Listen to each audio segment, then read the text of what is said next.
Let's start. A copper coil has a resistance of, ये आप लोग अगर करना चाहें तो करके दिखाएं. A copper coil has a resistance of 20 ohm at 0 degree Celsius, at 0 degree Celsius, and 26 ohm, 26.4 ohm at 80 degree Celsius. तो अच्छा यही करवाया था क्या? अरे यार पहले ही बता देते, एक पूरी लाइन लिखवा दी. चलो दूसरा क्वेश्चन देखते हैं. ओके ओके चलो दूसरा क्वेश्चन देखते हैं. ये लो दूसरा क्वेश्चन देखते हैं. दूसरा क्वेश्चन क्या है? Resistance of a platinum wire is 5 ohm. Resistance of a platinum wire is 5 ohm. Resistance of a platinum wire is 5 ohm at ice point. बेटा ice point का मतलब क्या होता है? ice point का मतलब समझते हो? Melting point, 0 degree Celsius. 0 degree Celsius को ही बेटा आइस पॉइंट बोलते हैं. ठीक है, तो कहीं आइस पॉइंट लिखा हो ना तो कंफ्यूज मत होना. And 5.5 ohm at steam point. Steam point का मतलब समझ में आ रहा है बेटा? बॉइलिंग पॉइंट मतलब 100 डिग्री सेल्सियस. आइस और स्टीम दोनों ही वाटर की बात करते हैं, तो वाटर के मेल्टिंग पॉइंट और बॉइलिंग पॉइंट की बात करें. When wire is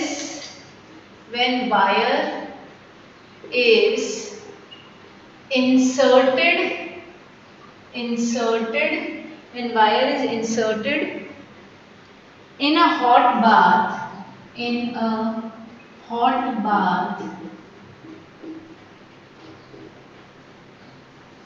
resistance of wire is 5.8. Resistance of wire is 5.8 ohm.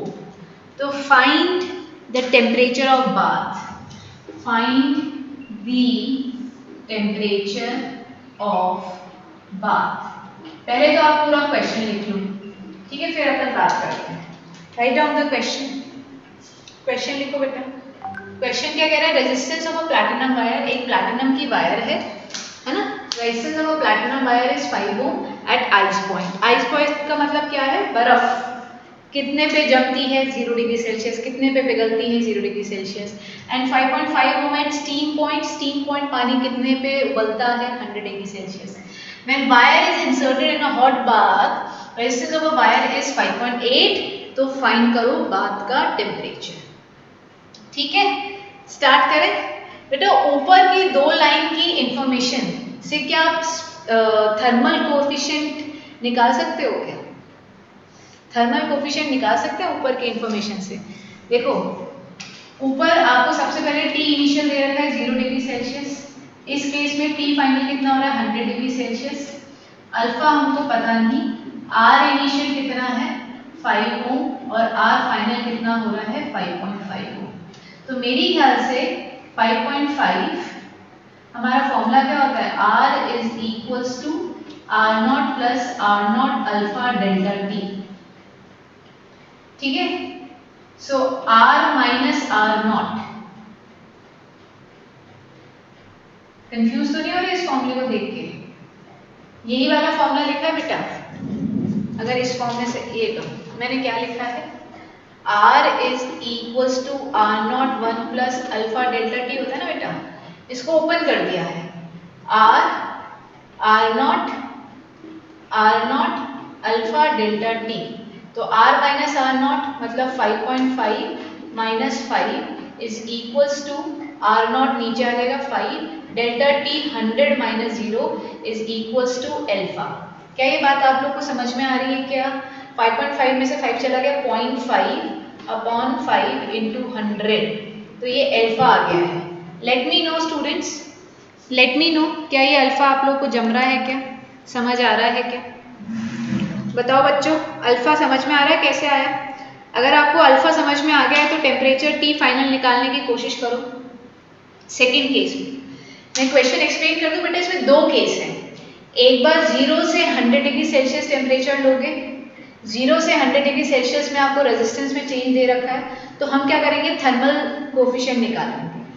Thermal coefficient तो एक कांस्टेंट होता है, फिक्स्ड क्वांटिटी है, ठीक है। थर्मल कोफिशिएंट आ गया किसका, आपकी रेजिस्टर का आ गया। अब अल्फा को आप सेकेंड टाइम यूज करोगे, क्या क्या बोल रहे हो, टेम्परेचर निकल गया, अरे वाह, किसने बताया, यस सिद्धार्थ, बिल्कुल सही जवाब है, बिल्कुल सही, वेरी गुड, बहुत बढ़िया बेटा, वेरी गुड वेरी गुड, बिल्कुल सही है सिद्धार्थ का जवाब, ठीक है।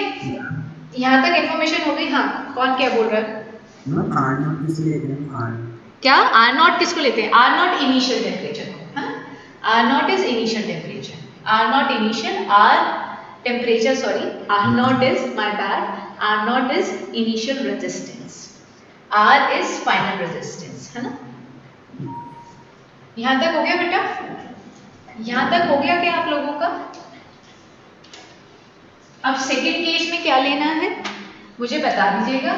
सेकेंड केस में when the wire is inserted in a hot bath resistance 5.8, तो बेटा इधर इनिशियल तो अभी भी आप 0 डिग्री से ही स्टार्ट करोगे, टी फाइनल आपको निकालना है ना, ये क्वेश्चन मार्क है।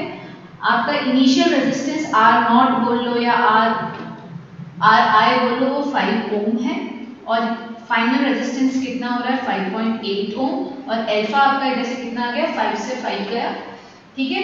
तो अल्फा इज 10 की पावर -3, ये अल्फा आ रहा है। तो क्या फॉर्मूला होता है, R equals to R naught 1 plus alpha delta T, R कितना 5.8, आर नॉट कितना 5 is equals to 1 plus alpha delta T, ठीक है। इसको इधर लेके आ जाओ, कैलकुलेशन गंदी सी हुई है, ठीक है, वो वाला दूसरा वाला फॉर्मूला लगा लें क्या, R minus R naught upon R naught into alpha delta T, ठीक है। R minus R naught is 0.8, R naught is 5 and alpha ऊपर जब कर जाएगा, ठीक है, और डेल्टा टी कितना है, टी फाइनल माइनस 0, ठीक है।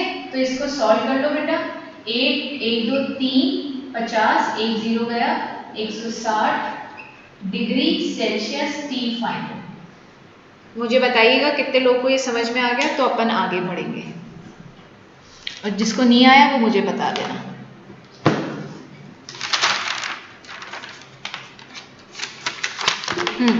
क्लियर है आस्था, और बता दो, और बता दो, किसी को कुछ पूछना है। क्रिश बेटा टाइम पे ज्वाइन करा करो मीटिंग, है ना। वैष्णवी क्लियर है, न्यूमेरिकल समझ में आ रहा है।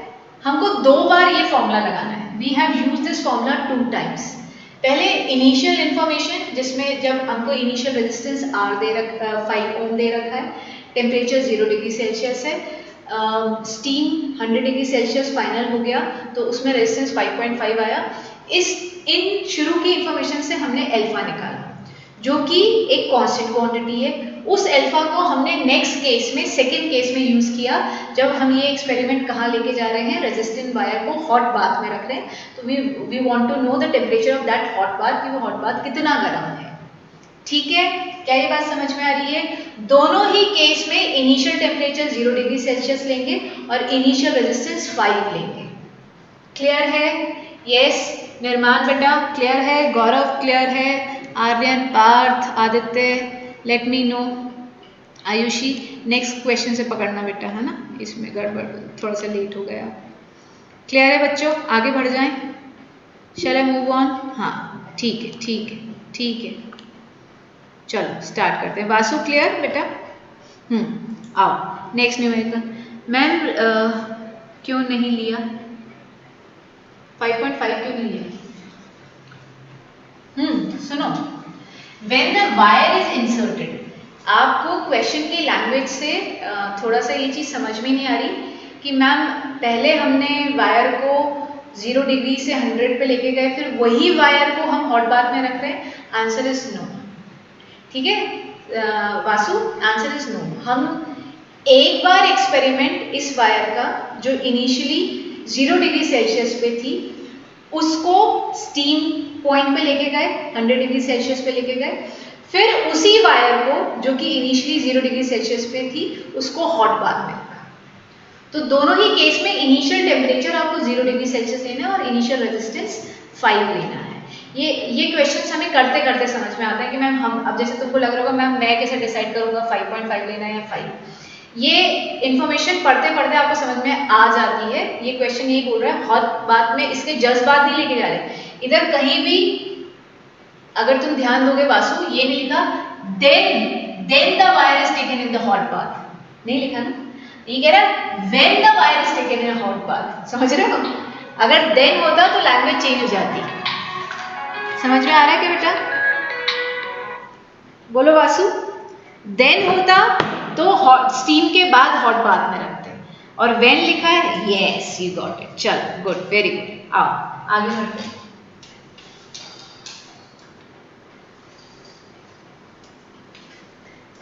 अब अपन स्टार्ट कर रहे हैं ओम्स लॉ। ओम्स लॉ तो हलवा लगने वाला है क्योंकि हमने 10th में भी खाया था, अभी भी खाएंगे। ठीक है, चलो इसलिए बहुत इजी लगेगा। स्टार्ट करते हैं ओम्स लॉ। ओम्स लॉ क्या कहते हैं? ओम्स लॉ ये कहता है the electric current flowing through a conductor, अगर एक कंडक्टर के थ्रू करंट फ्लो कर रहा है, then that flowing current is, चलिए आगे बढ़ते हैं। ओम्स लॉ ने क्या बोला? The electric current flowing through a conductor, अगर किसी कंडक्टर के थ्रू करंट फ्लो कर रहा है तो that is directly proportional to the PD, potential difference applied across its two terminal, दो टर्मिनल के अक्रॉस जो आपने पोटेंशियल डिफरेंस अप्लाई किया है उसके डायरेक्टली प्रोपोर्शनल होता है, प्रोवाइडेड, द अंडरलाइन स्टेटमेंट क्या है? Provided the physical conditions like temperature, pressure, etc. remain constant। बेटा ये लॉ की यूटिलिटी बहुत कम है। ठीक है, मतलब हम आप अपने आसपास देखें तो हम सिर्फ ओम्स लॉ ही पढ़ रहे हैं, बट इसका जो रडार है वो बहुत छोटा है। ठीक है, ये क्या कहता है कि करंट जो फ्लो कर रहा है कंडक्टर के वो डायरेक्टली प्रोपोर्शनल है पोटेंशियल डिफरेंस के। मतलब अगर जैसे जैसे आप पोटेंशियल डिफरेंस को बढ़ाओगे करंट की वैल्यू बढ़ेगी, बट वो कब तक बढ़ेगी उसके लिए इन्होंने बहुत सारी कंडीशंस रख दी है। अगर ये कंडीशन फुलफिल नहीं होगी तो ओम्स लॉ फॉलो नहीं करेगा। कंडीशन क्या है कि भैया टेम्परेचर कांस्टेंट रहना चाहिए, प्रेशर कांस्टेंट रहना चाहिए, मटेरियल को चेंज नहीं करना है। तो ये बहुत सारी टर्म्स एंड कंडीशन के साथ आया है ओम्स लॉ। ओम्स लॉ को दूसरी भाषा में कई बार टीचर्स बोलते हैं it is not a universal law. Universal law क्या होता है? यूनिवर्सल लॉ वो होता है जो हर एक सिचुएशन में हर जगह एप्लीकेबल होता है। जैसे कि the two charges if one is positive and another is negative then they will always attract whatever be the condition, whatever be the medium in which you are taking them। आप पानी में रखो, आप air में रखो, आप कहीं भी रखो, दो अपोजिट चार्जेस हमेशा एक दूसरे को अट्रैक्ट करते हैं। It will not depend upon the medium और the situations, physical condition in which you are taking them. तो ये वो लॉ क्या हुआ? Universal law. ये Ohm's law is not a universal law. ये इसका जो ब्रैकेट है, जो एप्लीकेबिलिटी है वो बहुत छोटी है। V, ये जो I करंट है ये directly proportional to change in potential होगा, बट बहुत सारी टर्म्स एंड कंडीशन के साथ। समझ रहे हो? बहुत सारी टर्म्स एंड कंडीशन लगाओगे तो ही हम बोलेंगे कि भैया ओम्स लॉ लग रहा है। ठीक है, ओम्स लॉ लग रहा है। क्या ये बात समझ में आ रही है? Is this clear to you?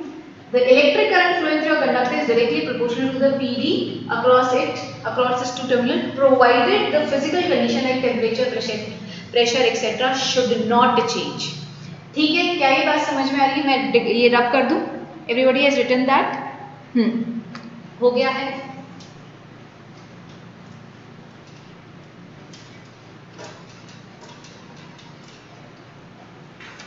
So I is directly proportional to del V, can also be written as del V is directly proportional to I.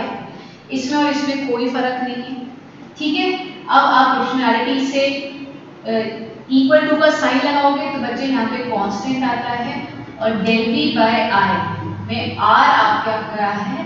Constant है। R को जो हम बोलते हैं वो है resistance of a wire which is constant. इसका भी मतलब आपको बताते हैं, विच इज कांस्टेंट, ठीक है। ये ओम्स लॉ की स्टेटमेंट है। ओम्स लॉ बोलता क्या है? Current flowing through a conductor is directly proportional to the potential difference applied across its two terminal. ये तो उसकी स्टेटमेंट है, और बेटा ये उसकी इक्वेशन है, ये इसकी इक्वेशन है, ठीक है। ये लॉ ये है, स्टेटमेंट ये है, ये आपके लॉ को समझाता है, और ये उससे ही फॉर्मूला आता है। But again this law is not universal, ये यूनिवर्सल लॉ नहीं है, क्योंकि ये बहुत सारी टर्म्स एंड कंडीशन लगाता है। Can you tell me resistance का ऐसा फॉर्मूला जो कहीं भी लगा सकते हो, किसी भी मटेरियल के लिए लगा सकते हो? कोई बता सकता है मुझे चैट विंडो पे या अनम्यूट करके? Any one formula of resistance that is applicable everywhere, कौन बताएगा मुझे? वो नहीं एक और फॉर्मूला याद करो बेटा, लास्ट क्लास में बताया था, R is equals to del V by I, V by I, ये बताया था V by I। What is resistance? It is the ratio of the potential difference across the two terminal divided by the current flowing through that। ये हर जगह applicable है, हर एक material के लिए applicable है। अरे डिफरेंस समझने की कोशिश करो। लॉ तो ये है, लॉ ये नहीं बता रहा है, लॉ तो ये बता रहा है कि करंट पोटेंशियल के डायरेक्टली प्रोपोर्शनल है। फिर मैंने तुमको 2 दिन पहले ये पढ़ाया था रेजिस्टेंस, सिद्धार्थ याद आ रहा है? जब मैंने बताया था what is resistance, resistance it is the ratio between V and I, और ये कहाँ लगा सकते हो? तो मैंने ये भी बताया था, ये किसी भी मटेरियल के लिए लगेगा, कंडक्टर के लिए लगाओ, सेमीकंडक्टर के लिए लगाओ, किसी की इंसुलेटर के लिए लगाओ, याद आ रहा है? किसी भी मटेरियल के लिए। इसको आगे बढ़ाएं, हाँ बढ़ाएं इसको आगे। अभी तक कुछ भी ऐसा नहीं किया है मेरे ख्याल से, यहाँ तक सबको क्लियर है। अगर हम इसका ग्राफ ड्रॉ करें, ये बातें जल्दी जल्दी कर लेते हैं अपन, है ना, क्योंकि ये इजी बातें हैं, फिर ज़्यादा इंपॉर्टेंट बातें करेंगे। बेटा इसका ग्राफ बहुत इंपॉर्टेंट है, जो भी आप बहुत सालों से पढ़ रहे हो। ग्राफ को अगर आप देखते हो V और I, it always passes through origin, it is a compulsory condition। Ohm's law का जो ग्राफ होता है V और I के बीच में, वो हमेशा ओरिजिन से एक स्ट्रेट लाइन होता है, ओरिजिन से एक स्ट्रेट लाइन होता है। इधर ये थीटा एंगल अगर मैं बनाऊं, तो कहीं भी मैं ये थीटा बनाऊं, this theta is not changing. बेटा अगर मैं इस ग्राफ की स्लोप की बात करूं, तो स्लोप होता है क्या? tan theta. tan theta is del y by del x, जो इधर क्या है? del v by r, जो कि क्या है? कांस्टेंट है, ठीक है। मतलब slope of this graph is not changing, मतलब r is independent of current. Very important statement, आपका जो रेजिस्टेंस है वो करंट पे डिपेंडेंट नहीं है, keeping all the physical quantities constant, वो बहुत इंपॉर्टेंट है। अगर फिजिकल कंडीशन चेंज कर दोगे तो ये लॉ नहीं लगेगा। ये ओम्स लॉ में हम ये सारी जो बातें कर रहे हैं वो एक छोटे से ब्रैकेट के लिए, छोटा सा ब्रैकेट मतलब ये सारी टर्म्स एंड कंडीशन फॉलो करो तो ओम्स लॉ की बात करो, नहीं तो छोड़ दो, ठीक है। तो रेजिस्टेंस इंडिपेंडेंट है आई के, मतलब करंट बढ़ने पे करंट बढ़ने पे इस बार R के साथ कुछ चेंज नहीं आएगा। क्यों? क्योंकि हम उसका टेम्परेचर बहुत ज़्यादा बदलने नहीं दे रहे हैं। तुम याद करो लास्ट क्लास में हमने बोला था करंट टेम्परेचर और रिलैक्सेशन टाइम की बात कर रहे थे, वो बदल रहा था। इधर नहीं करेंगे क्योंकि इधर हम क्या कह रहे हैं, हम टेम्परेचर को तो कांस्टेंट ही रख रहे हैं ना। R is independent of I। क्यों? इसके अंदर आप अगर V बढ़ाते हो तो I ऑटोमेटिकली बढ़ जाएगा। अगर लेट से पहले पोटेंशियल डिफरेंस 2 वोल्ट था जिसके कारण करंट 2 एम्पियर फ्लो कर रहा, फिर आपने रेजिस्टेंस वोल्ट पोटेंशियल डिफरेंस को 3 वोल्ट कर दिया तो करंट 3I हो गया। फिर आपने 4 वोल्ट पोटेंशियल डिफरेंस कर दिया तो करंट 4I हो गया। तो can you see every time your ratio is coming V by I। तो ऑन इंक्रीजिंग ये करंट के चेंज होने पे क्या R की वैल्यू बदल रही है? नो। तो what you will say R is independent of I। क्या ये बात समझ में आ रही है? इस स्टेटमेंट का मतलब समझ में आ रहा है? इसको अंडरलाइन कर लो और याद रखना है। इसको अंडरलाइन करेंगे और याद रखेंगे, मुझे बताना आ गई तो समझ में मैं आगे बढ़ूंगी। यस बच्चों, बढ़े आगे। मैम V के लिए नहीं होगा क्या? ऑब्वियस सी बात है बेटा, अगर V बढ़ाओगे तो करंट बढ़ेगा, तो V by I रेशियो फिर से कांस्टेंट होगा। बट हम यूजुअली बोलते यही हैं कि R is independent of I। V के लिए भी सेम ही बात है ना? ठीक है, बढ़े आगे। अच्छा, इससे ये पता लगता है Gaurav you are very attentive in the class, तुम मेरी एक एक बात को सुन रहे हो, सब लोग ही सुनने की कोशिश कर रहे हैं। I hope. चलिए समझो, अब हम करते हैं वेरिफिकेशन। नेक्स्ट हेडिंग डालेंगे verification, verification of Ohm's law. Ohm's law को वेरीफाई कर रहे हैं, क्या वाकई में R V by I होता है और R कांस्टेंट रहता है, ये चीज को हम वेरीफाई करना चाहते हैं। सो शेल वी स्टार्ट। आओ बच्चों देखें, वेरिफिकेशन करते हैं ओम्स लॉ का। सब लोग मेरे पास आ जाओ, कोई भी कॉपी नहीं करेगा, सिर्फ यहाँ पे ध्यान देगा। अभी तक हमको इन्फॉर्मेशन क्या है, I is equal to NEABD। क्या सारे बच्चों को याद है? हाँ, हम सिर्फ BD की मैग्नीट्यूड की बात करें तो BD इक्वल टू क्या होता है, याद करो, E अपॉन M टाउ। इधर पुट कर दो। इनफैक्ट E को भी मुझे वोल्टेज के टर्म में चाहिए तो I can write V by M। ये सारे फॉर्मूला याद होने चाहिए, ऐसे झट झट निकलने चाहिए। तो I N E A और BD की जगह में क्या रख रही हूँ, E V by L M tau. ठीक है, E को भी रिप्लेस करके V by L रख दिया है। तो I को इधर ले आओ और सारी चीजें उधर ले जाओ, तो V by I equals to ML upon NE square tau A। परसों की क्लास में तुमको ये फॉर्मूला याद करने को बोला था। अब इधर ध्यान दो मेरी बातों पे, सब बच्चे ध्यान देंगे। Mass of a conductor is a fix quantity, length of a given conductor is a fixed quantity, a cross section area of a given material is fixed quantity, E charge on one electron is fixed quantity, N or tau will remain constant if the temperature remain constant। कुछ पन्ने पलटो, उसमें आपने पढ़ा था effect of temperature on N tau. इधर तो हम क्या कह रहे हैं, टेम्परेचर रिमेन्स कांस्टेंट। तो बच्चा अगर आप टेम्परेचर कांस्टेंट रख रहे हो तो क्या N और टाउ में चेंज आएगा? Answer is no change. N और टाउ भी फिक्स हो गए हैं, E A M L सब कांस्टेंट थे, तो ये पूरी की पूरी क्वांटिटी कैसी हो गई है बच्चों? It is a constant quantity. हाँ जी, आ रही है क्या बात समझ में? N और टाउ को हमने फिक्स कर दिया है by keeping the temperature constant. बताना मुझे, लिखो जरा।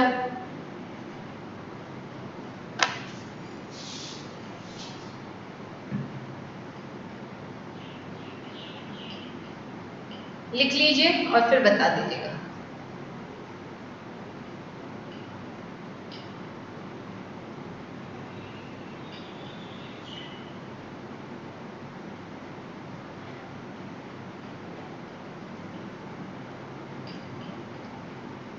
हाँ जी बच्चों, लिख रहे हो? वेट करना है मुझे। 2 मिनट, ठीक है सिद्धार्थ, आराम से लिखो बेटा।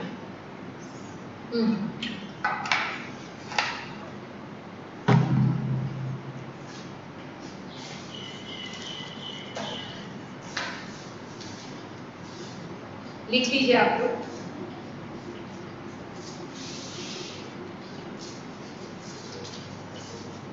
इस वीक आज मंडे है, सैटरडे तक इलेक्ट्रिक फील्ड रेडी कर लोगे क्या टेस्ट के लिए? पुराने चैप्टर्स का टेस्ट लेना बहुत जरूरी है। Let me know, Saturday would be fine for you people to give the test of electrostatic first unit. Let me know जल्दी से। एक बात बता देती हूँ बेटा, टेस्ट के बहाने ही रिवीजन होता है। सर पे जब पीछे से डंडा नहीं पड़ता है ना, जब तक हम नहीं दौड़ते हैं। अगर ये डंडा मैं मार रही हूँ तो इसको खाओ, बेनिफिट तुम्हारा होगा। तो सैटरडे वुड बी फाइन, उससे पहले देना है तो बता दो, उसके बाद का नहीं। वासु संडे को I will take class. Sunday को भैया आपने इतनी सारी डाउट्स होते हैं, उसको कब लेंगे, है ना? संडे को आई विल टेक क्लास। मैं अफोर्ड नहीं कर सकती संडे खराब करना, है ना?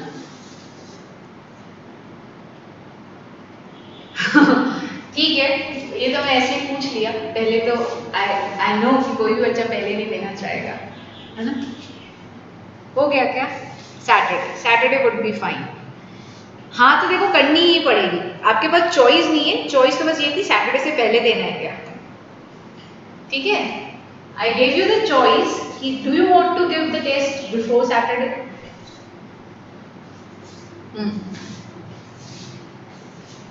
निर्माण है क्या क्लास में आज?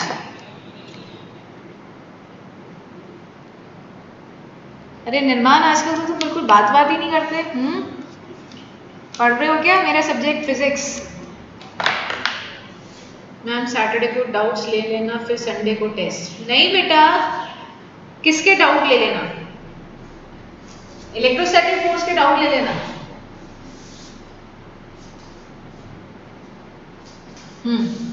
चलो आगे बढ़े। कॉपी हो गया क्या बच्चों? कॉपी हो गया है क्या? अरे इतनी बातें कर ली अपन ने। हाँ बेटा, ये जो फॉर्मूला आया है इसको एंड में लिख लो। This is a scalar form. ये scalar form of Ohm's law है। V scalar, I scalar, R scalar, इसमें सारी चीजें स्केलर है, ठीक है? तो अब बहुत फेमस है कि vector form of Ohm's law क्या होता है, तो वो मैं करने जा रही हूँ। इसको नीचे लिख लीजिए, this is scalar form of Ohm's law. This is scalar form, vector form of Ohm's law करते हैं। वेक्टर फॉर्म,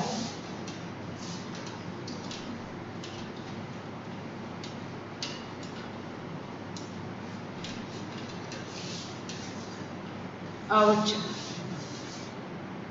आज कौन एक बच्चा नहीं आया है क्लास में?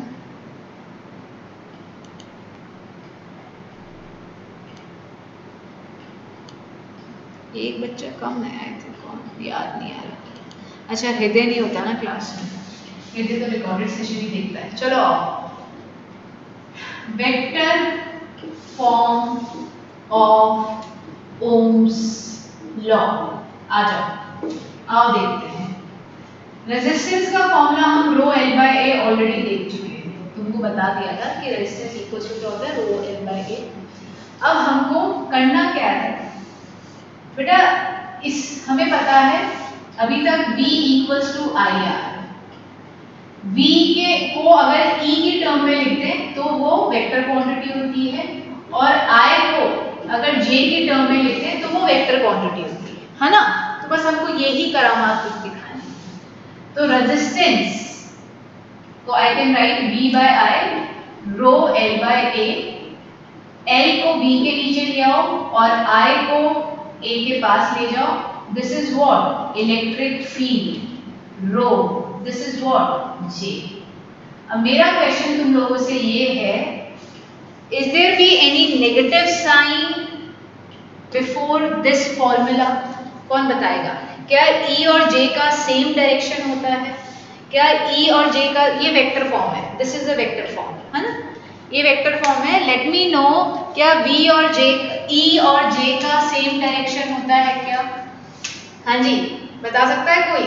ये आपका कंडक्टर है, अगर ये पॉजिटिव टर्मिनल है, ये नेगेटिव टर्मिनल है, इलेक्ट्रिक फील्ड इस डायरेक्शन में, ये क्रॉस सेक्शनल एरिया वेक्टर इस डायरेक्शन में, J इस डायरेक्शन में, तो मेरी ख्याल से तो E और J दोनों सेम डायरेक्शन में है। गलत जवाब, सेम होगा। Yes Siddharth, you are correct. Opposite तो तुमको यार भटका रही थी, भटक गए तुम तो। आदित्य गौरव, तो can you see that E और J सेम डायरेक्शन में है, E और J सेम डायरेक्शन में। आ रहा है क्या समझ में? हाँ जी, आ रहा है क्या? E and J are in same direction. ठीक है कृष बेटा, आंसर किया करो क्लास में, है ना? ऐसे आपकी प्रेजेंस तो पता लगे कि you are in the class and you are doing something. Okay, now बेटा रो क्या होता है? Resistivity. Rho is resistivity. Rho का उल्टा होता है conductivity, 1 upon conductivity. Resistivity, it is the resistance offered by a 1 meter wire of 1 meter square cross sectional area. ठीक है, इसी तरीके से कंडक्टिविटी,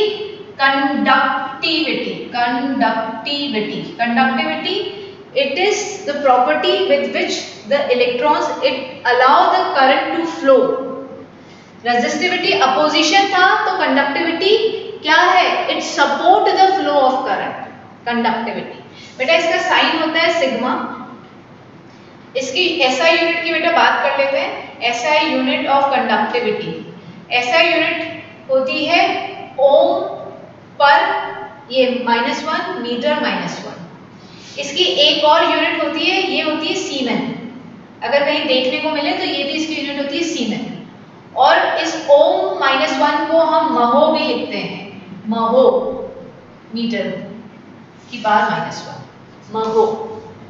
ठीक है, फेमस ओम -1 m -1 ही है, बट कहीं सीमेन लिखा हो तो please do not get confused, please do not get confused. इसी तरीके से R अगर रेजिस्टेंस होता है, resistance is the obstruction offer to the flow of current. Resistance का भी उल्टा एक स्मॉल कैपिटल D से रिप्रेजेंट करते हैं conductance. Conductance, it is the flow of electrons, it is the flow of charge particle, flow of current. ठीक है, resistance oppose करता है इलेक्ट्रॉन को फ्लो करने से, कंडक्टेंस अलाउ करता है करंट को, चार्ज पार्टिकल्स को फ्लो करने के लिए। ठीक है, through a cross sectional area. तो ये बहुत कम पूछे जाते हैं, but since they are given in your book, तो आई जस्ट मेक श्योर कि मैं आपको टर्म से फैमिलियर कराती हूँ, है ना? यूज बहुत कम आती है, रेयर। क्या पूछ रहे हैं सिद्धार्थ? मैम महो पर माइनस क्यों होगा? हाँ, आई एम सो सॉरी, महो होगा। सही पकड़ा सही पकड़ा, बिल्कुल सही पकड़ा। महो ही होगा। पर मैम राइट वाला वापस एक्सप्लेन कर दो, नेट हो गया, लैग हो गया था। अच्छा, राइट में ये हुआ। ओके बेटा, रेजिस्टिविटी का उल्टा होता है कंडक्टिविटी। ठीक है, the rho is equals to 1 upon sigma, sigma is the sign for conductivity. ठीक है, resistivity it is the opposition, it is the resistance of a wire of 1 metre length and 1 metre square cross sectional area.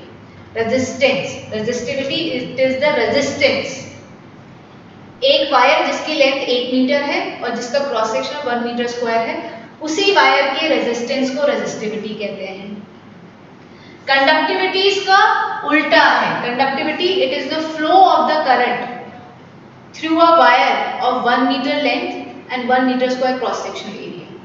Definition पे मत जाओ, सिर्फ formula याद करो, rho और conductivity, resistivity और conductivity are opposite of each other. फिर मैंने निर्माण ये बताया बेटा, SI यूनिट होती है इसकी ओम -1 m -1। ये कैसे आया? इसकी यूनिट अगर आपने लास्ट क्लास में लिखी हुई तो ओम मीटर होती है इसकी यूनिट, तो इसकी इन्वर्स हो गई। सीमेन की इसकी एक यूनिट होती है, SEIMEN, सीमेन इसकी यूनिट होती है। और ओम -1 का उल्टा होता है महो, महो मीटर -1। ठीक है, क्लियर है माही? माही बोल रही हूँ, सॉरी, निर्माण। ओके चलिए आगे बढ़े बेटा। नेक्स्ट टॉपिक है लिमिटेशंस ऑफ ओम्स लॉ। क्या हमने बात करी थी, ओम्स लॉ तो भैया यूनिवर्सल लॉ ही नहीं है, ये तो कुछ ही कंडक्टर्स में लगा सकते हो, कुछ metallic conductors, in fact metallic conductors में भी क्या फिक्स कर दो, टेम्परेचर फिक्स तो ही है, नहीं तो ये लॉ ही वैलिड नहीं है। तो अब हम बात करते हैं वैलिडिटी और लिमिटेशन। ओम्स लॉ की लिमिटेशन क्या है, लिमिटेशन क्या है?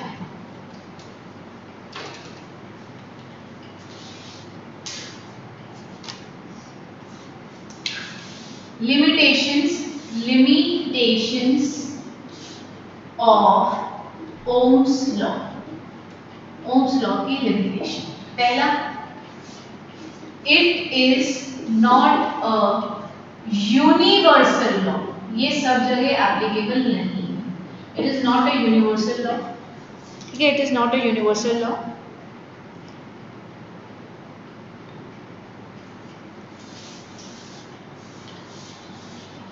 Conductors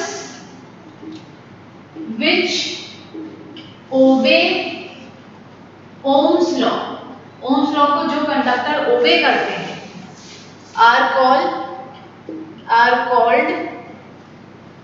ओमिक कंडक्टर, उनको ही हम ओमिक कंडक्टर बोलते हैं, ठीक है। अगर आप जिंदगी में कभी भी ओमिक कंडक्टर सुनने में आए तो समझ जाना जहां पे ओम्स लॉ लग रहा है वो उन्हीं मटीरियल्स को आप ओमिक कंडक्टर बोलते हो।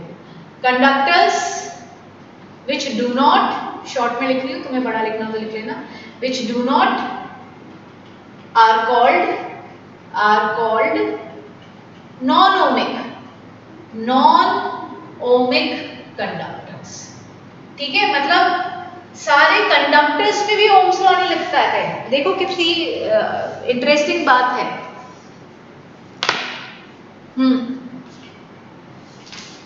स्टार्ट करें, लिख लीजिए। It is not a universal law because it is not applicable to all the conductors, ये सारे कंडक्टर्स पे एप्लीकेबल नहीं है अंडर ऑल कंडीशन, ठीक है, अंडर ऑल कंडीशन। अगर आप फिजिकल कंडीशंस को चेंज कर देंगे तो आपका ओम्स लॉ वैलिड नहीं रहेगा सारे कंडक्टर्स के लिए। वो कंडक्टर्स जो कि ओम्स लॉ को फॉलो करते हैं वो ओमिक कंडक्टर कहलाते हैं, वो कंडक्टर्स जो कि ओम्स लॉ को फॉलो नहीं करते बच्चे वो कहलाते हैं नॉन ओमिक कंडक्टर्स। बोलो बच्चों, बढ़े आगे। Yes, shall I move?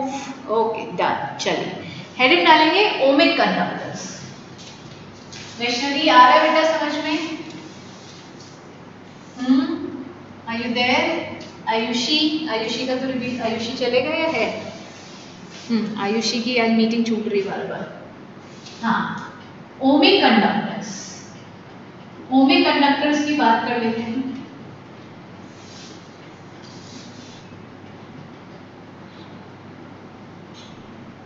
V और I में ग्राफ ड्रॉ करेंगे, V negative, I plus, V plus और यहाँ पे I माइनस, ठीक है। ये आपका ग्राफ है ओमिक कंडक्टर का। ये कौन सा लॉ फॉलो कर रहा है? Del V is directly proportional to I। अरे ओम्स लॉ फॉलो कर रहा है, सिंपल सी बात है, ठीक है। इसका ग्राफ कैसा है? Graph is a straight line passing through origin, ये बहुत इंपॉर्टेंट है बच्चों, passing through origin से जो पास करे वही ओम्स लॉ को फॉलो करती है। एक ऐसी स्ट्रेट लाइन जो ओरिजिन से पास करे बेटा वही ओम्स लॉ को फॉलो करती है। अब कुछ बच्चे घबरा गए होंगे, मैम अभी तक तो हमने ओम्स लॉ सिर्फ ऊपर की तरफ देखा था, ये नेगेटिव क्या, इसका क्या मतलब है? इसका मतलब कुछ नहीं है। अगर आपने बैटरी का पॉजिटिव टर्मिनल ये था, ध्यान दीजिएगा, अगर बैटरी का पॉजिटिव टर्मिनल ये था और ये नेगेटिव टर्मिनल था, अब बैटरी को रिवर्स कर दो, ये पॉजिटिव टर्मिनल है, ये नेगेटिव टर्मिनल है, तो बैटरी उल्टी करने से उसका वोल्टेज नेगेटिव हो जाता है और नेगेटिव वोल्टेज करने से करंट का डायरेक्शन भी उल्टा हो जाता है। देखो जरा बेटा, ये कंडक्टर था, ठीक है, ये कंडक्टर था, इसमें V वोल्टेज था तो I करंट था। अब मैंने क्या किया, सेम कंडक्टर लिया बेटा, बैटरी को उल्टा लगा दिया, बैटरी को रिवर्स कर दिया। बैटरी को उल्टा लगाने से इसको मैं -V पढ़ रही हूँ और इसमें करंट का डायरेक्शन चेंज हो गया। तो अब क्या हुआ, नेगेटिव वोल्टेज मतलब वोल्टेज का डायरेक्शन रिवर्स करने से करंट का डायरेक्शन भी रिवर्स हो जाता है, but still it follow Ohm's law. कोई दिक्कत नहीं है। तो मेरे ख्याल से ये बात बच्चों को समझ में आ गई होगी। लेट मी नो नेगेटिव का मतलब समझ में आ रहा है क्या? हाँ जी, सारे बच्चे बताएंगे। Are you getting the meaning of the term negative?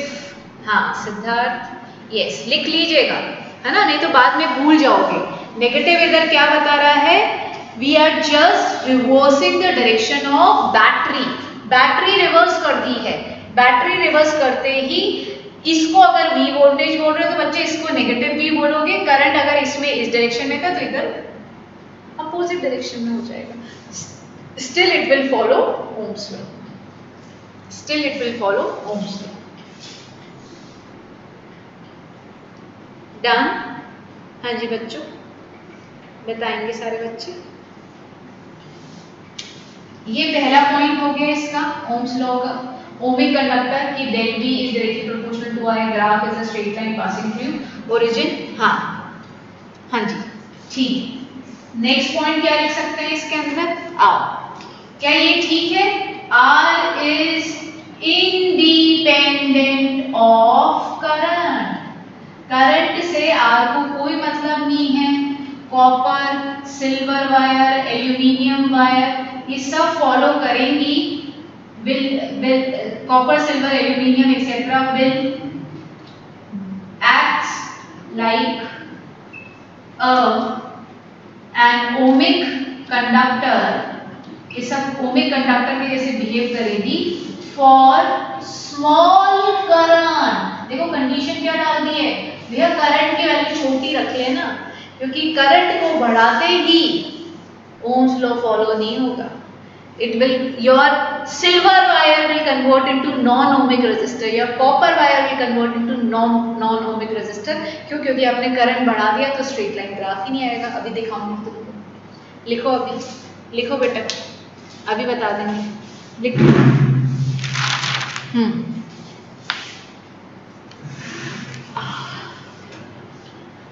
Ag के बाद क्या है मैम? बेटा Ag के बाद एल्यूमिनियम, फिर ETC एक्सेट्रा, है ना, ETC एक्सेट्रा।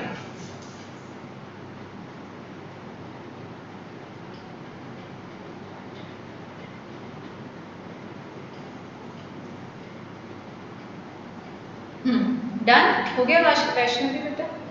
चलिए बढ़ते हैं आगे। ओके निर्माण बेटा फाइनली पिक्चर में आए।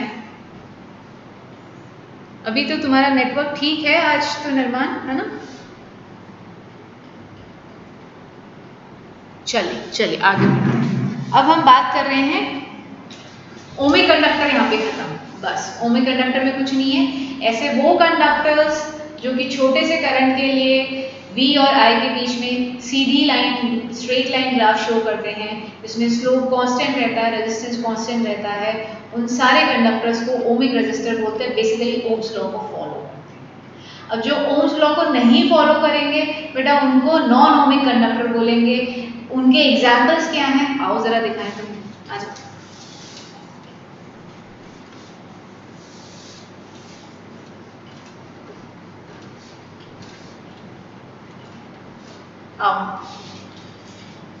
Non ohmic conductor, non NON, non ohmic conductor सबसे पहले इन्हें बोलते हैं, they do not follow Ohm's law.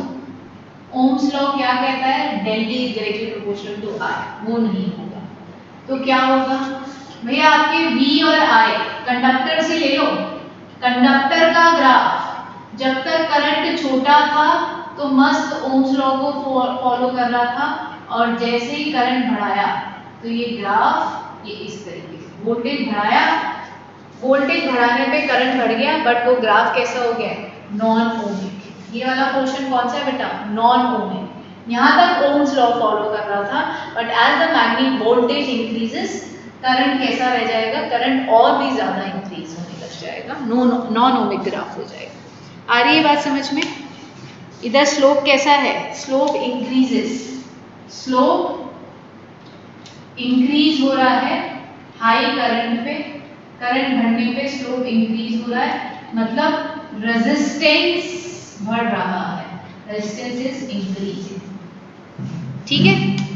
अरे ये आपके वही मटेरियल है, कॉपर सिल्वर यही सब है ना, कॉपर सिल्वर उन्हीं को बोला गया है।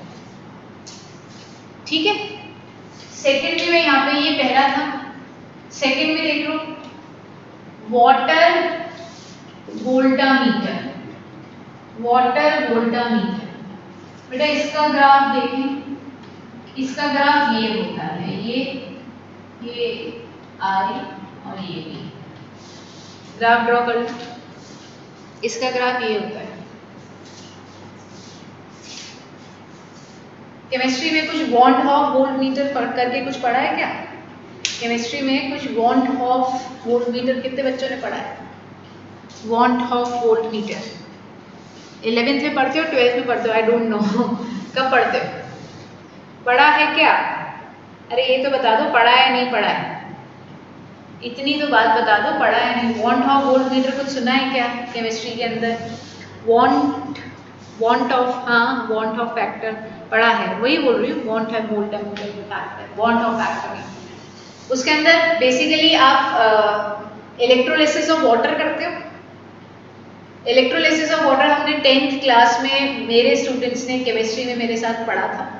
Electrolysis of water, decomposition reaction, जिसमें हम 3 टाइप ऑफ डीकॉम्पोजिशन बताते हैं, thermal decomposition, photoelectric decomposition and electrolytic decomposition.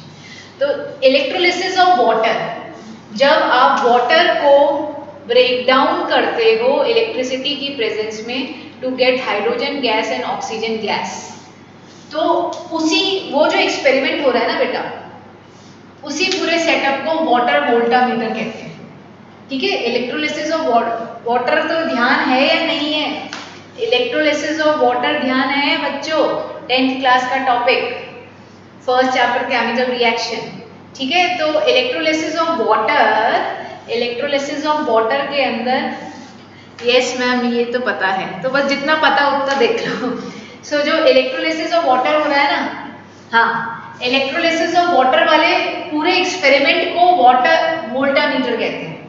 ठीक है? वाटर, इसके अंदर इलेक्ट्रिसिटी पास करते हो, वाटर डिसोसिएट होता है, तो इसके अंदर हमने ग्राफ, अब तुम बोलोगे मैम ये तो स्ट्रेट लाइन है, मैं तुमको बार बार एक कंडीशन बोल रही थी, अगर तुमने ध्यान दिया, Ohm's law, the graph between V and I is a straight line passing through origin.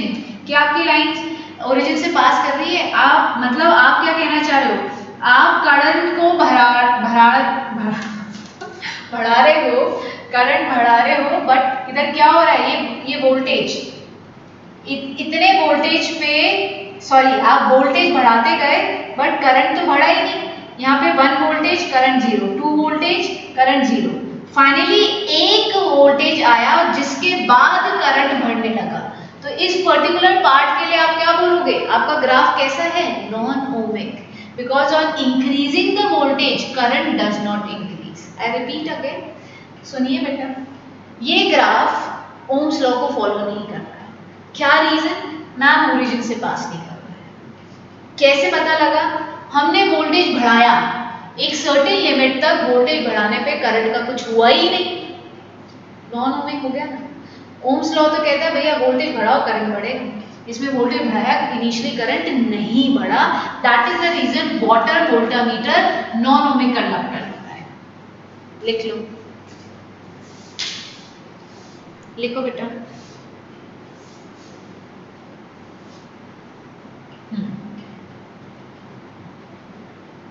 Done निर्माण? हाँ कौन बोल रहा है? मैम आपने कहा था कि वोल्टेज बढ़ाएंगे तो करंट और भी बढ़ेगा। मैम फर्स्ट वाले ग्राफ तो वोल्टेज ही बढ़ रहा है। इस ग्राफ में या इस ग्राफ में? इसमें ऊपर वाले, हाँ हाँ हाँ, इसमें तो वोल्टेज ही बढ़ रहा है। पैराबोला ग्राफ, तुमने पैराबोला पढ़ा है क्या सिद्धार्थ?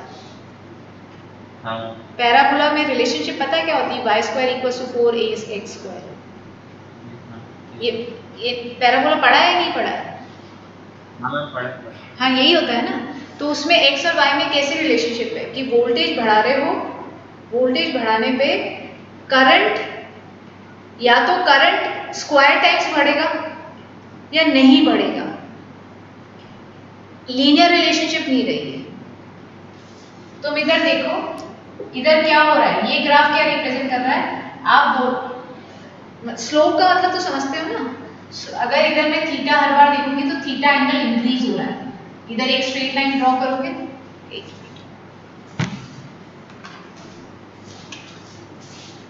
इधर थीटा, इधर थीटा, थीटा डैश, ये थीटा और बढ़ गया, ये ऐसे थीटा बढ़ता जा रहा है। ठीक है, स्लोप इंक्रीज हो रहा है, थीटा बढ़ रहा है मतलब स्लोप इंक्रीज हो रहा है। अगर आपको ये रिलेशनशिप पता है y square equals to 4ax, मतलब ये क्या रिप्रेजेंट करता है, ये क्या रिप्रेजेंट कर रहा है, अगर आप x की वैल्यू बढ़ा रहे हो तो y क्या हो रहा है, y मतलब x और y में क्या रिलेशनशिप है, डायरेक्टली प्रोपोर्शनल टू x।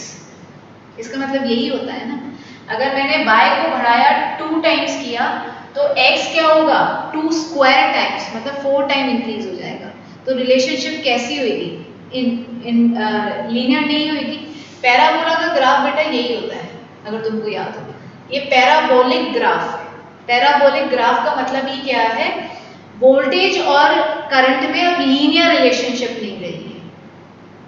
ठीक है, वोल्टेज और करंट में वैसे तो वोल्टेज इंक्रीज करने पे, करंट बहुत ज्यादा वोल्टेज इंक्रीज करने पे एक लिमिट के बाद करंट बढ़ना कम हो जाता है, क्योंकि रेजिस्टेंस बहुत ज्यादा हो जाता है, क्योंकि अब हम क्या कह रहे हैं, टेम्परेचर चेंज होगा।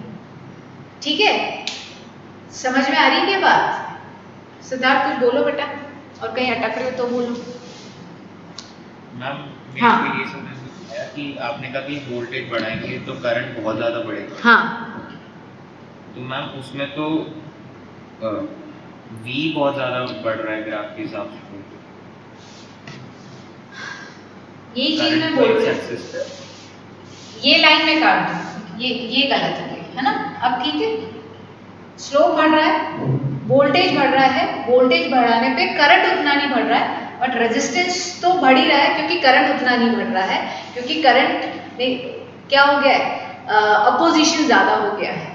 हम यही बोलते हैं ना कि आप बहुत ज्यादा वोल्टेज अप्लाई करते हो तो हीटिंग इफेक्ट, अपोजिशन बहुत ज्यादा होने लग जाता है, रेजिस्टेंस ज्यादा होता है। तो अभी ठीक है क्या, स्लोप इंक्रीज करने पे मतलब आप वोल्टेज बढ़ा रहे हो, स्लोप बढ़ रहा है, करंट की वैल्यू जितना वोल्टेज बढ़ा रहे हो उतनी टाइम्स नहीं बढ़ रही है, लीनियरली नहीं बढ़ रही है, बट रेजिस्टेंस बढ़ रहा है क्योंकि करंट नहीं बढ़ रहा है। अभी ठीक है सिद्धार्थ? Yes.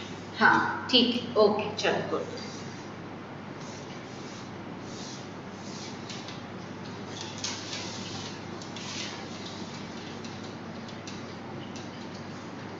चलो third point, non ohmic conductors देख रहे थे, उसमें थर्ड देख लेते हैं, पीएन जंक्शन डायोड।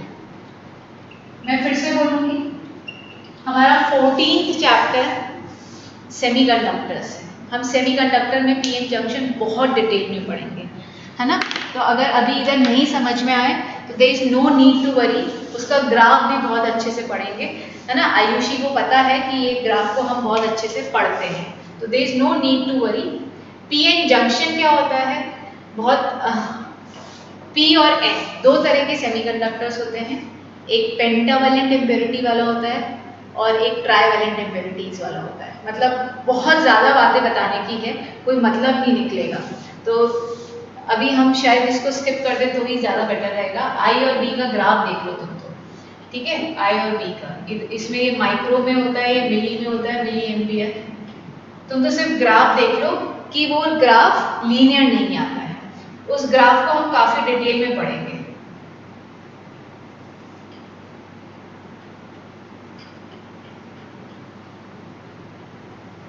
ठीक है, डरना नहीं है, इस ग्राफ को हम काफी अच्छे से डिटेल में पढ़ेंगे। ठीक है, अभी ये ग्राफ देख के ये समझ जाओ कि ये ग्राफ नॉन ओमिक है, क्योंकि स्ट्रेट लाइन ग्राफ बस इतने से पार्ट के लिए, इतने से पार्ट के लिए ये ओम्स लॉ फॉलो करता है, फिर नहीं करता है। फिर आप जितना वोल्टेज बढ़ाते हो उससे ज़्यादा करंट बढ़ता जाता है, ठीक है। और इसके बारे में मत, हम पूरी बात 14 चैप्टर पढ़ेंगे बेटा काफ़ी डिटेल में। तो अभी तो तुम ये ग्राफ देख लो कि ये ग्राफ किसके लिए होता है, PN junction diode. PN junction diode कहाँ लगे होते हैं बेटा, आपके जो सोलर सेल होते हैं उनमें लगे होते हैं, आपके जो वोल्टेज रेगुलेटर होता है उसके अंदर लगे होते हैं, ठीक है। ये PN junction diode is a big topic, it will take 2 classes, तो वी विल डिस्कस, आराम से डिस्कस करेंगे। 14 चैप्टर जब पढ़ेंगे तो ये ग्राफ और सब कुछ समझ में आ जाएगा, ठीक है। बस अभी तुमको ये याद रखना है कि PN junction diode does not follow Ohm's law, it is non ohmic conductor, ठीक है बच्चों। आगे बढ़ जाओ, लिख लिया क्या मैंने, पीएन जंक्शन डायोड ड्रॉप कर दिया, लिख लिया क्या? हाँ सिद्धार्थ लिख लिया था बेटा। आयुषी डन, ओके आओ।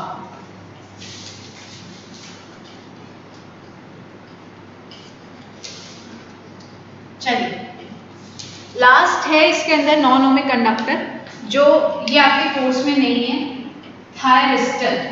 Late me see the spelling once, thyristor, इसका ग्राफ बहुत ही बेकार है। थायरिस्टर के अंदर 4 पीएन लगे होते हैं, पीएन ऐसे करके 4 पीएन लगे होते हैं। हमारे कोर्स में नहीं है थायरिस्टर के बारे में कुछ भी पढ़ना, और इसका ग्राफ तो बहुत ही डरावना है। Let me draw this graph for you, आपको एनसीईआरटी में मिल ही जाएगा, मतलब बुक्स के अंदर। थोड़ा नीचे से बना के,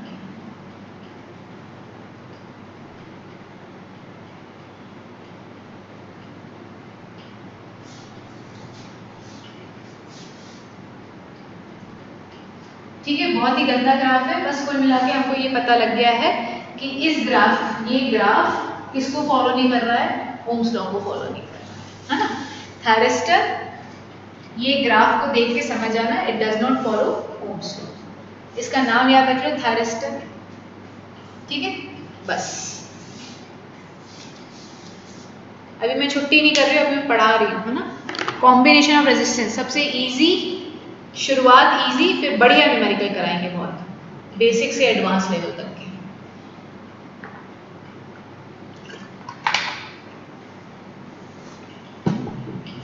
करूँ स्टार्ट? ग्राफ बन गया बेटा?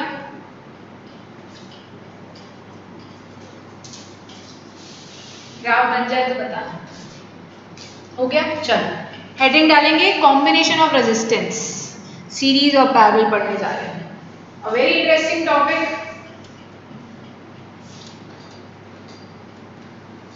कॉम्बिनेशंस ऑफ रेजिस्टर्स, ठीक है। आज और कल नेक्स्ट क्लास के अंदर बहुत सारे न्यूमेरिकल करेंगे, कॉम्बिनेशंस ऑफ रेजिस्टर्स।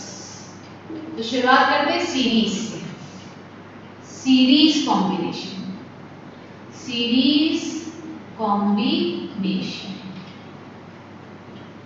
एक रेजिस्टर, 2 रेजिस्टर, 3 रेजिस्टर, ठीक है।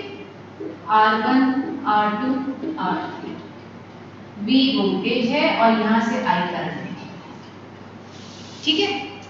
एक बार मैं पोटेंशियल की डेफिनेशन फिर से रिकॉल करा रही हूँ, उसका रीजन है, what is potential difference, it is the amount of work done in moving a unit charge. अब आओ, इधर से I करंट निकल रहा है, the current is getting the same path all over this circuit, ठीक है। इस सर्किट में करंट को सिर्फ एक ही पाथ मिल रहा है, which means R1, R2, R3 तीनों रेजिस्टेंस में, रेजिस्टर्स में current will remain same. In all the 3 resistors, current will remain same. होता क्या है, जब यहां से करंट इस रेजिस्टर के पास आता है तो ये रेजिस्टर क्या कहता है कि हम तुमको फ्लो करने नहीं देंगे। तो क्योंकि इलेक्ट्रॉन मोशन में होता है, उसके पास एनर्जी होती है, तो अपनी एनर्जी से वो रेजिस्टर के फोर्स को ओवरकम करता है और आगे बढ़ता है। तो जब आप किसी के साथ लड़ते हुए आगे बढ़ते हो, in that case you spend some of your energy. तो क्या होगा, यहाँ पे कुछ पोटेंशियल ड्रॉप हो जाएगा। मतलब अगर हमने बोला टोटल पोटेंशियल 100 वोल्ट था, तो जब यहाँ से इलेक्ट्रॉन निकले, मतलब यहाँ से चार्ज पार्टिकल जब निकल रहे हैं तो उनके पास 100 जूल एनर्जी है, भरे पड़े हैं एनर्जी से। ये 100 जूल वाले एनर्जी वाले इलेक्ट्रॉन्स जब पहले रेजिस्टेंस के पास पहुंचे तो उसने कहा कि हम तुम्हें जाने नहीं देंगे। करंट, क्योंकि चार्ज पार्टिकल्स मोशन में थे, उनके पास एनर्जी थी, उन्होंने अपनी एनर्जी को यूज किया, रेजिस्टेंस के फोर्स को ओवरकम किया और आगे बढ़े। इस प्रोसेस में उन्होंने कुछ एनर्जी को गवा दिया, एनर्जी में लॉस हुआ। उस एनर्जी लॉस को हम फिजिक्स के टर्म में क्या बोलते हैं, पोटेंशियल ड्रॉप। तो V1 is the potential drop across R1 resistance। मतलब 100 में से हमने बोला 30 वोल्ट एनर्जी यहाँ पे खर्च हो गई। आगे बढ़े, R2 रेजिस्टर आया, R2 रेजिस्टर ने फिर से बोला अब हम तुमको नहीं जाने देंगे। तो इसने कहा कि भैया हमारे पास अभी भी एनर्जी है 70 वोल्ट, तो हम उसको स्पेंड करेंगे, तुमसे लड़ेंगे। लड़ झगड़ के वो आगे बढ़े तो क्या हुआ, इधर भी कुछ उनकी एनर्जी में लॉस आया, एनर्जी ड्रॉप हुई। तो लेट से इधर 30 वोल्ट हो गई और इधर 50 वोल्ट हो गई, और बची कुची एनर्जी से जैसे तैसे वो R3 रजिस्टर को पार किए, तो वो कितनी एनर्जी, 20 वोल्ट। तो क्या तुम लोगों को समझ में आया, इन सीरीज कॉम्बिनेशन पोटेंशियल क्या होता है, पोटेंशियल डिवाइड हो जाता है जो total potential across a battery. Battery आपको जितना पोटेंशियल दे रही है, जितनी एक चार्ज पार्टिकल को एनर्जी दे रही है, वो चार्ज पार्टिकल हर एक पड़ाव पे उस एनर्जी को लॉस करता जाता है, and that loss of energy को, हर एक पड़ाव के एनर्जी के लॉस को हम क्या बोलते हैं, पोटेंशियल ड्रॉप। क्या बोलते हैं बेटा, पोटेंशियल ड्रॉप, कि पोटेंशियल कम हो गया। क्या ये बात समझ में आती है? और जो टोटल ड्रॉप हुआ है उनका सम हमेशा किसके बराबर होता है, नेट पोटेंशियल डिफरेंस। तो V is equals to V1 plus V2 plus V3।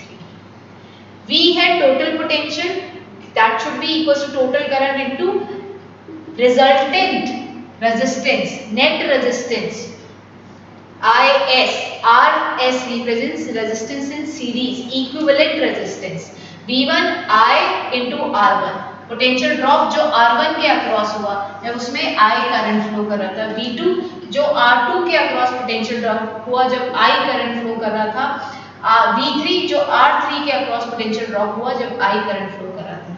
सारा करंट टोटल करंट के बराबर होता है, तो R सीरीज कितना आ गया, R1 plus R2 plus R3। क्या बच्चों को ये फॉर्मूला आ रहा है? अभी तो मक्खन लग रहा होगा, 10th में पढ़ चुके हो, बट हाँ मुझे एक बार बताना है तो आई टेल यू। हाँ जी बच्चों, क्या हाल है, समझ में आ रहा है ये फॉर्मूला? यस, लिख लीजिए जिनको डेरिवेशन लिखना है। आपको बता देते हैं, ये डेरिवेशन 12th में नहीं पूछा जाता है ना, 12th में कोई नहीं पूछेगा, 12th में और बहुत सारी चीज़ें पूछने की।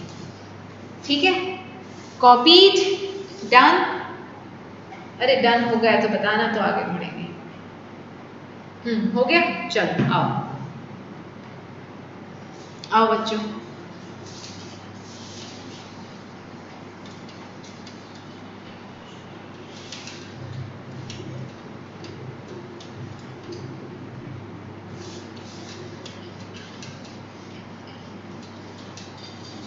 सुनेंगे, अगर दो रजिस्टर, खाली दो रजिस्टर, सिर्फ दो रजिस्टर की बात करें, अगर दो रजिस्टर आपके पैरेलल में सीरीज में लग रहे हैं, ओनली 2 रजिस्टर्स, और ये V1 है, ये V2 है, और ये V पोटेंशियल है, R इनका रिजल्टेंट R1 प्लस R2 है। अगर आपसे पूछे what is the value of V1, तो बेटा V1 इक्वल्स टू क्या होता है, R1 upon R1 plus R2 into V। ठीक है, फॉर्मूला याद करने की जरूरत नहीं है, हम इसको डिराइव भी कर सकते हैं। आप बोलो तो मैं देखो आपको डिराइव करके दिखाऊं। टोटल करंट सर्किट में है, वही करंट इन R1 है, यही करंट क्या है इन R1। इधर ध्यान दो एक बार, टोटल करंट किसके बराबर है, total voltage upon total resistance, that is R1 plus R2। I current V इस R1 रेजिस्टेंस में भी फ्लो कर रहा है, तो बेटा इधर से ये फॉर्मूला कितना आ गया, V1 is equals to R1 upon R1 plus R2। मैं नहीं चाहूंगी आप याद करो, ठीक है, बहुत सारे फॉर्मूलाज हो जाते हैं, बट हाँ इससे अगर मैं तुमको यहाँ पे एक न्यूमेरिकल दे देती हूँ, ध्यान देना बेटा, ये एक न्यूमेरिकल दिया मैंने बोला ये 3 ओम है और ये 2 ओम है और ये 6 वोल्ट की बैटरी है, तो मुझे बताओ V1 और V2 कितना। अगर तुमको फॉर्मूला याद होगा तो बेटा आप डायरेक्टली यूज कर लोगे, ये V1 ये आया 3 और R1 प्लस R2 कितना 5 इंटू टोटल वोल्टेज कितना है 6, तो आप ये बता दोगे 18/5, 18/5 दैट इज 3.6, ठीक है। V2 कितना है 2/5 इंटू 6, तो ये कितना आ गया 12.5 दैट इज 2.4 वोल्ट। आ रहा है क्या समझ में? तुम्हारी इच्छा हो तो ये फॉर्मूला याद कर लेना, ये फॉर्मूला सिर्फ 2 ही रेजिस्टर सीरीज में लगते हैं उनके लिए ही वैलिड है। आई रिपीट, 2 ही रेजिस्टर के लिए वैलिड है, अगर 3 रेजिस्टर होंगे तो ये फॉर्मूला मत लगाना, ठीक है। 3 के लिए भी लग जाएगा, वैसे लग जाएगा, 3 में भी लग जाएगा, 3 में भी लग जाएगा, बिल्कुल लग जाएगा। लिखा क्या बच्चों? लिख लो ये फॉर्मूला अगर कभी काम में पड़ गया तो। वैसे तो मैं बोलूंगी फॉर्मूलाज में मत जाओ, कंसेप्ट को पकड़ो और न्यूमेरिकल करो। हाँ ठीक है बेटा, चलो आगे बढ़ते हैं।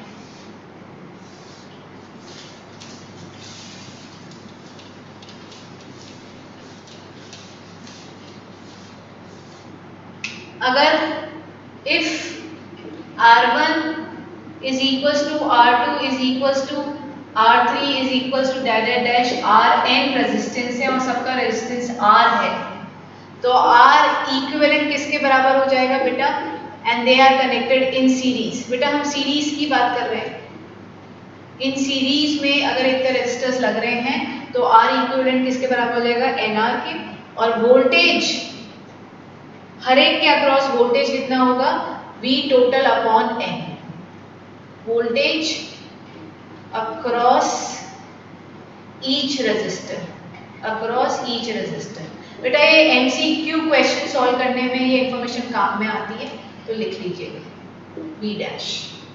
लिख, तुम्हें समझ में तो आ ही रहा होगा। अरे सिंपल सी बात है, देखो मैं तुमको समझा दूँ, इधर आओ, सुनो जरा मेरी बात सुनो। देखो R और R दो रेजिस्टेंस इक्वल, तो नेट रेजिस्टेंस कितना? Net resistance 2R। क्या बोलते हैं? V वोल्ट की बैटरी है, अगर मैंने तुमसे पूछा V1 कितना, तो V1 क्या बोलोगे? R upon 2R into V कितना है? V/2। तो ये याद रखना है, ये आप रिजल्ट को याद रखो, ये तुम्हारे MCQ में या आपके कॉम्पिटिटिव एग्जाम में यूज होता है कि अगर N सीरीज में रेजिस्टेंस लगा दी है और सबका रेजिस्टेंस सेम है तो इक्विवेलेंट रेजिस्टेंस लिखें, पैरेलल कॉम्बिनेशन।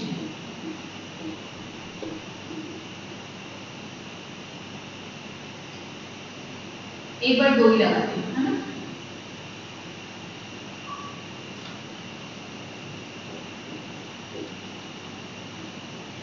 ये R1 रजिस्टर, ये R2 रजिस्टर, ये V वोल्ट और I करंट। बेटा यहाँ से I करंट निकला, बट जब करंट यहाँ पे पहुंचा तो उसको 2 रास्ते मिल रहे हैं, तो कुछ इलेक्ट्रॉन्स इधर निकल जाएंगे और कुछ इलेक्ट्रॉन्स इधर चले जाएंगे। तो आपने क्या देखा? इधर करंट का डिवीजन हो रहा है, ठीक है, इधर current is getting divided because the current is simply a flow. अगर 2 रास्ते होंगे तो करंट भी क्या है? पानी के जैसे। पानी में ये होता है ना, अगर जितनी आप चैनल्स कर दोगे उतने चैनल्स में पानी चला जाएगा। तो एग्जैक्टली यही हुआ कि इसको 2 रास्ते मिले, तो जो करंट था उसने अपने आप को डिवाइड कर लिया। बट यहाँ से यहाँ तक ये रास्ता एक ही है, मतलब हर एक इलेक्ट्रॉन को यहाँ से यहाँ पे ही आना है, ठीक है। तो potential difference, it is the amount of work done in moving a charge from point 1 two point 2। आपको याद है हमने पढ़ा था कंजर्वेटिव फोर्स के बारे में बात करी थी हमने कि work done by conservative force is path independent. याद आ रही है ये बात? तो हम इधर क्या कर रहे हैं, ये पॉइंट A है और ये पॉइंट B है। ए से बी आप इलेक्ट्रॉन को लेके आ रहे हो एक इस रास्ते से, ए से बी आप इलेक्ट्रॉन को लेके आ रहे हो बेटा इस रास्ते से। अगर पहली मतलब आपकी फाइनल डेस्टिनेशन और आपका स्टार्टिंग पॉइंट सेम है तो क्या वो रास्ते पे डिपेंड करेगा? तो क्या तुम बोल सकते हो दोनों एंड के अक्रॉस पोटेंशियल डिफरेंस सेम होगा? आज तक ये बात समझ में नहीं आई होगी, 10th में भी पढ़ी थी हमने ये बात। हमको हर टीचर पढ़ा देता है कि पोटेंशियल डिफरेंस सेम होता है, ठीक है। पी मैं अपने स्टूडेंट्स का 10th के स्टूडेंट को लर्न कराती हूँ, P for potential, P for parallel, parallel में potential remain the same. But आज क्योंकि तुमने 11th पढ़ ली है तो I can use the term conservative force, ठीक है। मैं कंजर्वेटिव फोर्स की बात कर सकती हूँ और हमने पढ़ा था कंजर्वेटिव फोर्स में जो वर्क डन होता है, work done by conservative force is path independent. Late me no student, क्या मेरी बातें समझ में आ रही है? ये मेरा फाइनल इनिशियल पॉइंट है और ये मेरा फाइनल पॉइंट है। एक बार मैं इलेक्ट्रॉन को इस रास्ते से लेके गई, एक बार मैं इलेक्ट्रॉन को इस रास्ते से लेके गई। अगर इनिशियल और फाइनल पॉइंट सेम है तो क्या मेरा वर्क डन पाथ पर डिपेंड करेगा? नहीं। तो इस एंड के अक्रॉस पोटेंशियल और इस एंड के अक्रॉस पोटेंशियल सेम रहेगा। Is this point clear by the concept of conservative force? Late me no, ठीक है, लेट मी नो। 10th में तो मैं रटा दिया था, आज मैंने तुमको समझाया है। मुझे बताओ क्या समझ में आ रहा है क्या? हाँ सिद्धार्थ, क्लियर है? आ रही है ये बात समझ में? और किसको आ रही है? वासु को आ रही है? Are you able to get the concept of conservative force? हमने सेकेंड चैप्टर में बहुत सारा पढ़ा है ना।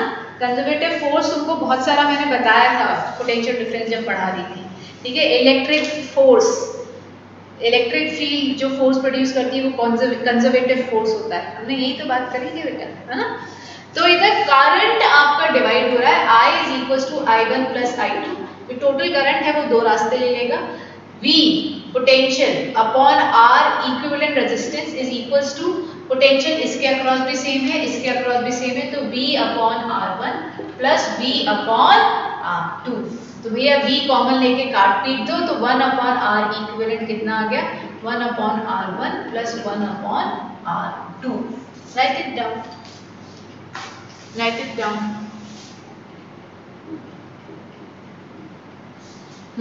लिखो बच्चों, क्लियर? डन। बस 5 मिनट की और क्लास लेंगे, है ना, 5 मिनट और, थोड़ा सा सुन लो, है ना। हाँ वैष्णवी डन बेटा? यस। पार्थ आप हो क्लास में, सुन रहे हो? आयुषी, आस्था, आर्यन, हाँ ठीक है बेटा, ध्यान देना, है ना। क्रिश हो गया? चलो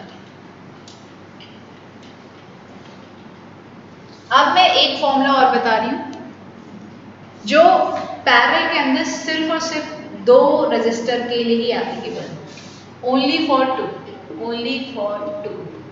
क्या है? Only for 2 registers in parallel. बेटा ये फॉर्मूला कॉम्पिटिटिव एग्जाम में बहुत काम में आता है, ठीक है। इधर हम क्या बोल रहे हैं? V is equals to V1। अगर मैं V1 V2 बोलूँ, ये V2 बोल लो, ये V1 बोल लो, पोटेंशियल हर जगह सेम है ना। तो V क्या? टोटल पोटेंशियल, तो total current upon equivalent resistance R equivalent use करोगे यहाँ पे, R इक्विवेलेंट, ठीक है, is equals to V1 is equals to R1 upon, sorry क्या लिख दिया मैंने, I1 अपॉन R1, ठीक है। फॉर्मूला डायरेक्टली अभी डिराइव हो जाएगा, देख लेना। R इक्विवेलेंट I1 निकालना है, R1 इधर लेके चले गए, R1 into I1 I R equivalent.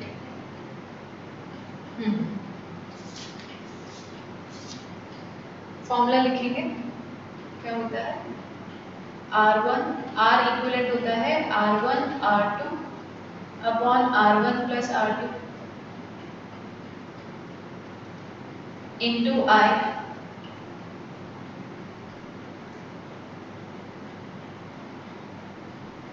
Reciprocate करके यही आता है ना, R equivalent is equal to R1 R2 R1 plus R2। तो R1 से R2 कैंसिल आउट हो गया, तो I1, देखो मेरे को भी फॉर्मूला याद नहीं है क्योंकि मैं फॉर्मूला यूज़ नहीं करती हूँ, है ना। ये फॉर्मूला मेरे को थोड़ा सा डिफिकल्ट ही लगता है टू रिमेंबर दिस फॉर्मूला। कुछ गड़बड़ हुई है क्या इसके अंदर? लेट मी सी। अरे यार इतनी ज़बरदस्त ब्लंडर मिस्टेक कर रखी है, कोई बोल भी नहीं रहा है। अरे V equals to I R होता है? तुम लोगों को किसी ने ध्यान नहीं दिया। I equals to R equivalent I R1। अरे ये तो देख लेते, R1 R2 upon R1 plus R2। अब हो गया ना मस्त, R1 से R1 कैंसिल आउट हो गया, I1।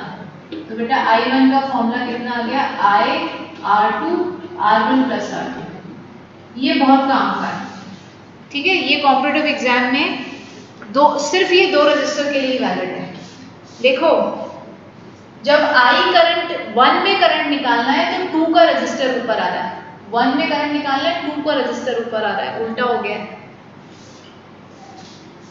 लिख लो ये फॉर्मूला, तुम्हारी मर्जी पड़े तो यूज करके देख लेना, मैं एक क्वेश्चन में यूज करके दिखा देती हूँ तुम्हें।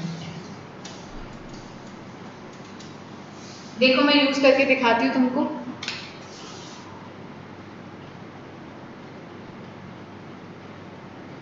ये 6 ओम ले लो, ये 12 ओम ले लो और 12 वोल्ट की बैटरी ले लो, 12 वोल्ट की बैटरी ले लो। ये R1 ले लो, इसको R2 बोलो, तो इसमें करंट I1 का है, इसमें करंट I2 बोला। अब मैंने तुमसे डायरेक्टली पूछा I1 I2 बताओ, तो तुम क्या करोगे, I1 is equals to R2 into I। पहले तो टोटल रेजिस्टेंस निकालो, R इक्विवेलेंट कितना होगा, 6 इंटू 12 अपॉन 6 प्लस 12। ये भी तुम्हें पता ना, ये फॉर्मूला भी सिर्फ 2 के लिए वैलिड है ना। तो ये 6 इंटू 12, तुमको नहीं पता तो मैं बता देती हूँ, R इक्विवेलेंट ये वाला formula R1 R2 upon R1 plus R2, this formula is valid only for 2 resistors in parallel. सिर्फ 2 के लिए ही वैलिड है बच्चों, याद रखना, 3 में हम ये फॉर्मूला नहीं लगा सकते हैं। आई रिपीट, तो ये हो गया 3, ये हो गया 4 ओम। तो I कितना आ जाएगा, total voltage upon total resistance, total voltage है 12 और टोटल रेजिस्टेंस अभी आपने बताया 4, तो टोटल करंट कितना आ गया बेटा, 3 एम्पियर। ये 3 एम्पियर तो I upon R1 plus R2, तो R2 रेजिस्टेंस है नीचे वाला, टोटल R1 प्लस R2 की वैल्यू कितनी है, 6 प्लस 12 18 और I टोटल करंट कितना है 3, तो ये हो गया 6 और ये हो गया 2। तो क्या ये 2 एम्पियर निकालना आ रहा है क्या? इसमें से सारी चीजें समझ में आ रही है क्या?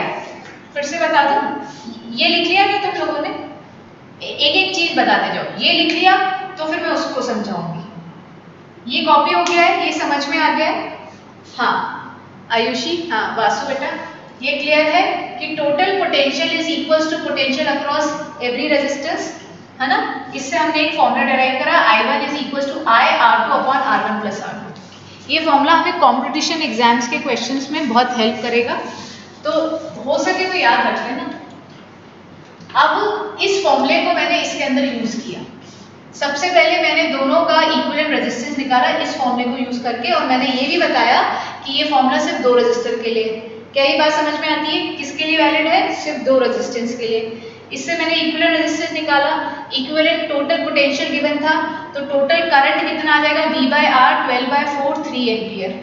अब मैंने पूछा I1 I2 निकालो, I1 I2 निकालो। एक तो ये तरीका है, दूसरा तरीका भी मैं बता रही हूँ, बस ये आखिरी क्वेश्चन है और कुछ नहीं करवाऊंगा। एक तो ये क्वेश्चन ये निकाल लिया तो मुझे बताना, ये समझ में आ गया तो भी मुझको बताना, but this is not the only method. जो हमने 10th में सीखा था वही बताऊंगी तुमको। ये फॉर्मूला लगा लिया, फॉर्मूले से आ गया, लिख लिया, तो मैं वेट कर रही हूँ, है ना। मैं तो अपना देसी तरीका बता रही हूँ।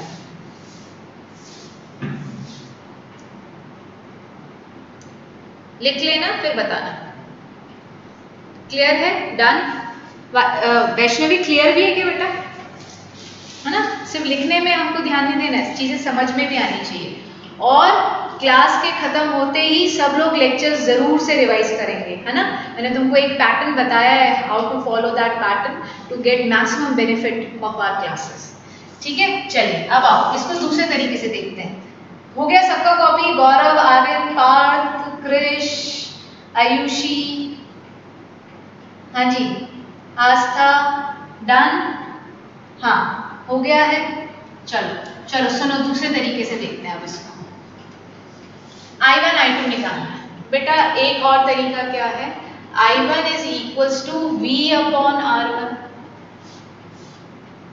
ये भी तो फॉर्मूला है। तो इसके अक्रॉस पोटेंशियल कितना है 12 और R1 कितना है 6। अरे वो क्यों बताया जब इतना बढ़िया फॉर्मूला है तो क्यों। I2 कितना, current flowing through R2 resistance, R2 resistance के अक्रॉस पोटेंशियल कितना, वही 12 और R2 रेजिस्टेंस कितना 12, 1 एम्पियर।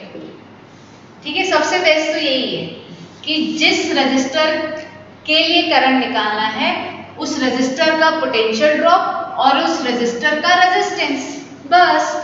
और I2 equals to V by R लगा दिया।